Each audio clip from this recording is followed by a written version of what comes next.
Assalamualaikum warahmatullahi wabarakatuh. Di sini saya akan menerangkan dakwah yang bertemakan basis teologis dakwah ekologis. Baiklah, langsung saja kita ke penjelasan selanjutnya. Baiklah, di sini saya akan menerangkan seputar basis teologis dakwah ekologis. Menurut Robert P. Borong, secara historis, relasi manusia dengan alam ini mengalami dinamika. Ada 3 pola dinamika. Yang pertama yaitu relasi yang setara antara manusia dengan alam. Nah, pola relasi seperti ini dapat terjadi pada masyarakat tradisional, seperti dalam komunitas penyembah alam, yaitu yang ada di Mesir, Mesopotamia, India, Yunani, Jepang, dan Jawa. Sebagai contoh dalam pertanian, nah manusia ini menyesuaikan dirinya dengan perputaran musim dan tidak berani melakukan sesuatu yang dianggap dapat mengganggu alam, kecuali setelah melakukan ritual-ritual tertentu. Manusia yang menganggap alam sebagai keramat dan kejam akan memunculkan paham politisme dengan dewa-dewa yang dipuja dan disembah oleh manusia. Kemudian dapat juga muncul paham panteisme. Untuk pola yang kedua yaitu manusia superior dibanding alam, sehingga mereka pun menguasai dan mengeksploitasinya dan itu akan terjadi setelah manusia ini mampu menguasai dan mengembangkan sains dan teknologi. Sains dan teknologi ini memungkinkan manusia untuk mengubah lingkungan alamiah menjadi lingkungan buatan sesuai kebutuhannya. Pertumbuhan kedua hal tersebut itu membuat sumber daya alam ini akan menjadi menipis karena dieksploitasi secara terus-menerus dan berlebihan. 3 faktor yaitu ada pertumbuhan demografi, perkembangan dan sains teknologi, dan menipisnya sumber daya alam ini akan menjadi faktor-faktor penting dalam peristiwa bencana alam. Dengan adanya sains dan teknologi yang dikuasainya, manusia pun bebas dan merdeka dari determinasi alam. Dan arus pun berbalik, kini manusia seolah-olah telah menjadi dewa dan Tuhan bagi alam. Untuk pola yang ketiga, yaitu alam kembali menguasai manusia. Meski dengan sains teknologi yang dikuasainya, manusia ini seolah-olah telah bertindak sebagai penguasa alam. Namun, ternyata hal itu tidak benar-benar terjadi. Alih-alih telah menguasai alam, yang terjadi justru sebaliknya. Seringkali alamlah yang menguasai manusia. Nah, ini merupakan serangan balik alam terhadap manusia. Eksploitasi yang berlebih terhadap alam akan membuatnya jenuh dan memberikan serangan balik kepada manusia. Nah, serangan balik itu dapat berupa apa? Nah, berupa bencana alam. Bencana-bencana itulah yang membuat manusia ini sebagai korban dan seakan tak berdaya di depan alam. Meski manusia telah menguasai sains dan teknologi. Sesungguhnya agama Islam ini telah menyediakan seperangkat doktrin-doktrin penting untuk pedoman relasi harmoni antara manusia dengan alam.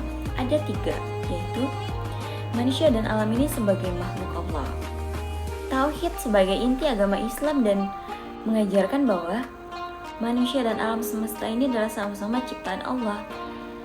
Dalam hal ini, Allah sebagai pencipta atau khalik yang mutlak dan wajib keberadaannya atau wajib al-wujud, sementara alam semesta ini termasuk manusia, merupakan ciptaan atau makhluk yang eksistensinya tergantung pada Allah sebagai yang tadi itu wajib al-wujud. Dualitas khalik dan makhluk ini begitu ditekankan oleh Islam sebagai agama tauhid. Dengan kesetaraan posisi antara manusia dengan alam itu, maka tidak ada alasan bagi manusia untuk memuja dan menyembah unsur-unsur alam.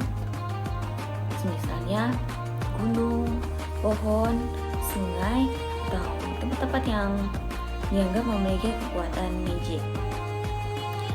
Nah, dengan begitu, tauhid telah mengeliminasi setiap kekuatan seperti dewa-dewa, roh-roh, magic, dan sebagainya selain Allah yang dianggap beroperasi di alam ini.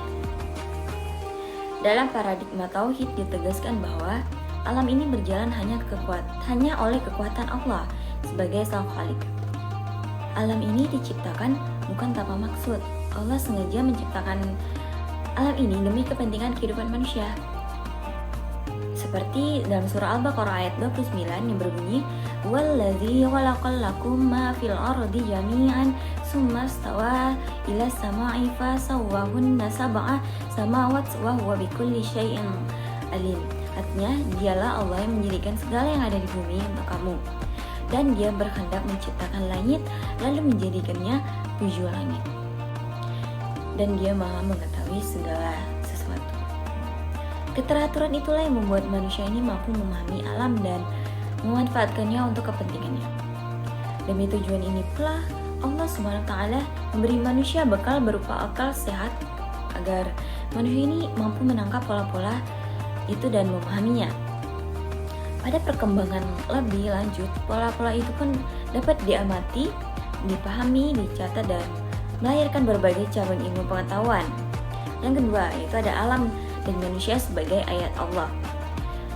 Meski Allah menciptakan alam untuk kepentingan manusia dan melakukan profanisasi terhadap alam agar manusia tidak terdeterminasi olehnya, namun itu bukanlah mandat bagi manusia untuk memperlakukan alam secara sewenang-wenangnya.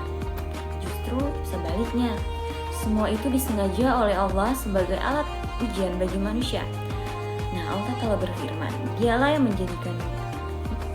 menjadikan mati dan hidupnya supaya Dia menguji kamu siapa di antara kamu yang lebih baik amalnya, dan Dia Maha Perkasa lagi Maha Pengampun. Untuk mencegah tindakan sewenang-wenang ini, Allah juga memberikan nilai kepada alam sebagai tanda-tanda bagi eksistensi Allah itu. Sebagai ayat alam merupakan wadah bagi tajlil Allah. Dalam alam Allah menampakkan asma-asma dan sifat-sifatnya yang agung.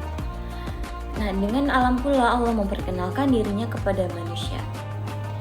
Ketika alam berposisi sebagai tanda-tanda kekuasaan Allah, maka merusak alam pun dapat dimaknai sebagai tindakan merusak dan menghilangkan bukti-bukti eksistensi sang Khalik itu. Bahkan dapat dikategorikan sebagai tindakan melawan Allah. Nah, pensakralan yang berlebihan terhadap alam dalam agama itu justru dapat menjatuhkan nilai kemanusiaan, karena alam ini telah dijadikan sebagai sesembahan. Untuk mencegah hal seperti itu, Allah ini menjadikan manusia sebagai ayatnya, serupa dengan alam. Nah, dengan begitu manusia dan alam memiliki status yang sama atau setara. Manusia dan alam adalah sama-sama makhluk Allah, dan di saat bersamaan keduanya juga merupakan tanda-tanda kekuasaan Allah. Meski demikian, tetap ada perbedaan antara kedua makhluk itu. Nah, yang ketiga ada manusia sebagai khalifah. Dengan keistimewaan sebagai ahsan al-taqwim itu, manusia ini kemudian diangkat oleh Allah SWT sebagai khalifah di muka bumi. Secara bahasa, khalifah ini bermakna pengganti terminologi yang bersumber dari kata khalafa yang memiliki banyak arti. Yang diantaranya yaitu mengganti atau menjadi pengganti dan mengikuti atau datang setelah. Dengan demikian, terminologi khalifah Allah fil ard yang ada di dalam Al-Quran itu untuk menyebut manusia secara literal memiliki arti pengganti Allah di muka bumi. Meski manusia merupakan khalifah di bumi, namun yang tidak boleh dilupakan adalah terdapat sejumlah tugas yang mesti dikerjakan manusia sebagai pengganti Tuhan di bumi. Nah, tugas-tugas itu dapat berupa satu, yaitu beribadah kepada Allah. Yang kedua, memakmurkan bumi.